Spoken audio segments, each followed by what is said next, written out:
Welcome back to the Crypto's Key conversation. I'm just getting off of work here. I wanted to make a quick video covering some interesting topics that happened today. We're going to jump straight into the content right now. Starting with Stuart Alderati here. He's responding to this this document here in regards of John Reed Stark here. It says, SEC official Bill Hinman was corrupt. Yes, I have read that Bill Hinman might have acted unethically, even unlawfully, at least according to some reports. The FBI should investigate the so-called Hinman emails, and if the evidence shows unlawful conduct, DOJ should prosecute. But Hinman's conduct is a weak deflection, a total red herring, and has little to do with the applicability of securities laws. Stuart Alderati, Ripple General Counsel, says crypto critics, that's ex-SEC official John Reed Stark, says there should be an investigation to Bill Hinman. This is the broader than Ripple. There could potentially be serious conflicts of interest by a government official. An investigation will either put it to rest or hold folks accountable, which that's how it should be when it comes to this whole hashtag ETH stuff, conflicts of interest, corruption, unethical behavior. It should literally be put to the test, right?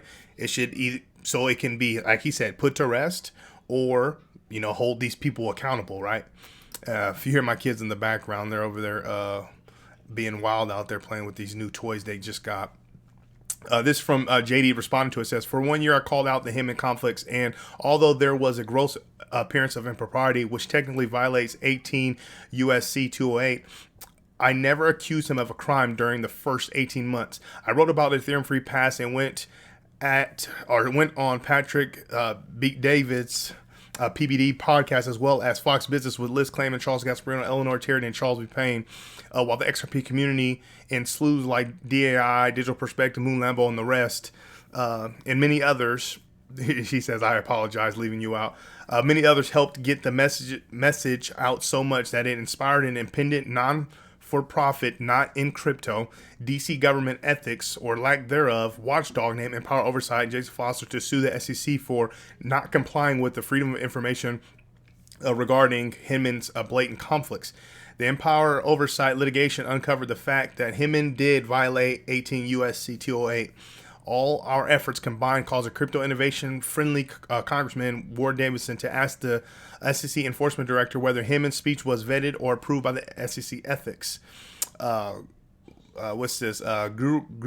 Gruwal, knowing that it had not, misled Congress and answered that he could not answer the question because the speech was subject to litigation. Whether the speech was screened by the SEC ethics was never litigated, only whether the speech emails documents in the draft version should be produced. Trust me, when I started calling him out and talking about the ETH free pass, it did not make me many friends within the industry. Chris Dixon from A60Z blocked me for simply tweeting out a factual chronological timeline where all I did was provide a date along with direct quotes.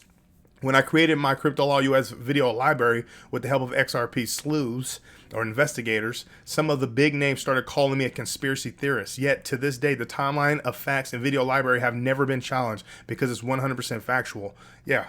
I mean, we know that, right? It's 100% undisputed, right? It hasn't been challenged, and it's them on video footage and their own words and on them on documents.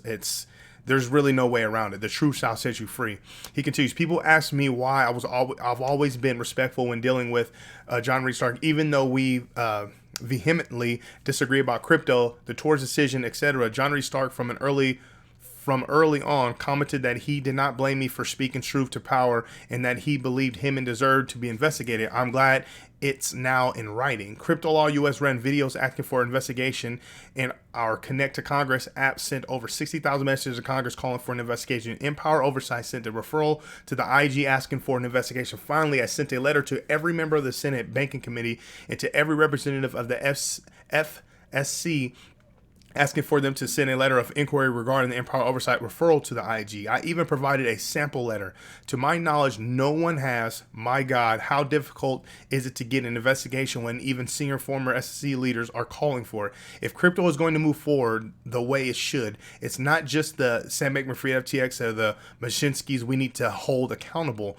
The cleanup includes the unelected bureaucrats who sold out. It went from not being comfortable saying Hinman violated the financial conflicts lost to 2 years ago to today, saying a blind monkey could get a conviction. That doesn't imply that he goes to jail or anything like that, but people should be held accountable.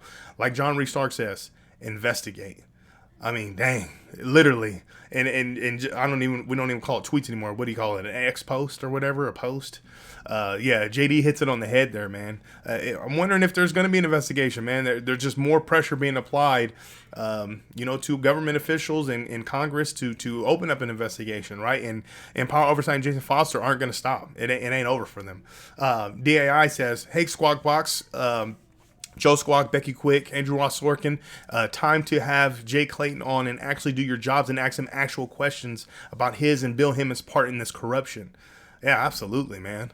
Metal Lawman had put this up. He says, everybody knows Judge Torres' decision in Ripple is important. How important? The Ripple decision and proceedings in the Ripple case are cited 13 times by Coinbase in its motion to dismiss the SEC's case. The Ripple fight benefits all of crypto. And remember, this right here, this last line, JD, Jeremy Hogan, the other legal minds in the crypto, in the XRP community, and even the likes of other people in the broader crypto market have stated, this is bigger than just Ripple and XRP and the XRP community. The SC versus Ripple case definitely was going to set a precedent, which it has, for the entire industry, right? So that's what he's saying here, and it just shows you how important it is. Coinbase filing a motion to dismiss. Hopefully they get it. I know there was, this, I call it a FUD article that came out that over exaggerated or sensationalized. Oh, they may delist Cardano and 12 other digital assets on Coinbase. And I had somebody even respond to that last video I made talking about I need to do my research because I don't know what the heck I'm talking about and I'm regurgitating articles. And I had to respond to the gentleman saying, hey, I appreciate you watching, the video. Thank you for commenting. You got to listen to what I'm saying in the video. I don't think that Coinbase is going to delist anything. I don't think they're in the wrong here. Obviously, you have all these spot ETF applications with Coinbase being their custodying and their, it's like oversight or overseeing or whatever, surveillance or whatever. So obviously Coinbase is on the up and up. So it's merely interesting. Plus they have the strength of the Ripple case, Ripple verdict. And, they've obviously been approved to IPO and go public from the SEC themselves. So it's almost silly. But yeah, this gentleman felt the need to, share his harsh words and trying to belittle me and make me feel less than. But hey, it's all love, man. I appreciate it. If you're listening to this, man, it's all love. And hey, I'm going to talk about what I want to talk about on this channel. That's what this is. It's just a conversation, just some guy on the internet that enjoys doing what he does, man. But anyways, this Ripple fight benefits all of crypto. Linda P. Jones had put this up, and I'm just going to play just a small segment of this because it's important. So this is David Schwartz talking here, and I just want you to catch the end, right? So she's talking about, it's pretty much described what is happening with countries moving to a level playing field instead of being dominated by the dollar in the US. If so, your XRP will become very valuable. Hashtag sit tight with the smiley face, right? So I want you to listen into this last 30 seconds here. Well, I mean, they might agree if the alternative is that their geopolitical rivals force some new replacement for the dollar that's not, if they just replace, the old boss with a new boss. If the choice is no boss, if that happens to make a bunch of cryptocurrency people rich, I don't think they're going to see that as too much of a minus. That's good. Yeah. Showtime. I mean, what is he hinting at there? What is he saying? And if that goes into what Linda P. Jones is saying here, your XRP will become valuable because what if it is? What if it is the chosen one, right? The things that we believe in based on the evidence that's presented, right? What if it is the chosen one? And what I'm saying, would they worry about, a few thousand or however many thousand XRP investors, become wealthy or rich? No, they're not going to see that as a minus. There's an astronomical amount of value that can be transferred and built on and scaled when it comes to XRP Ledger, XRP cross-border remittances, and all that stuff, settlement, on-demand liquidity, right? All the big, technical terms and all that stuff, right? Use case utility. It's really interesting for them. Just like kind of how I feel like. I can care less if the next person, the next YouTuber or crypto YouTuber has an astronomical amount more XRP and other digital assets. I mean, he or she becomes way more rich than me. It's merely interesting that we're literally a drop in the bucket. As long as I'm doing my due diligence and I'm setting my family up, my boys and I up, that's all that matters. So for them, yeah, he's right. if they make a couple crypto people rich, like, okay, they're not going to see it as a minus. It's a drop in the bucket in the greater scheme of this thing, right? We're talking about, they talk about, trillions and quadrillions. I mean, this is nuts, right? It's exciting, man. I'm really excited. Look at this right here. PayPal says, today we are unveiling a new stablecoin, PayPal USD, so PYUSD. It's designed for payments and is backed by highly liquid and secure assets. Starting today and rolling out in the next few weeks, you'll be able to buy, sell, hold, and transfer PYUSD. So then you got it right here. That's kind of what they look like right there. There's been a lot of comments and people speculating on this. Bill Morgan, I liked his, so I'm going to touch on his right here. It says, you built it on Ethereum? How are you passing on those massive gas fees to your customers? I will never be using the PYUSD for paying for anything. PayPal got this wrong in the big way, right? So people talking about, obviously, transaction fees, gas fees on Ethereum is crazy, right? Obviously, it's one of the most robust ecosystems out there, the most utilized. Someone had referenced a highway, like the people were saying, well, it's the most secure or one of the most secure and, one of the most used, most TVL and all that stuff. It's like, someone was like, okay, well, if there's other blockchains out there or other networks out there that are, if not, just as fast or faster, and don't cost as much in fees, not even remotely close, right? That have, regulatory clarity. I'll throw that in there.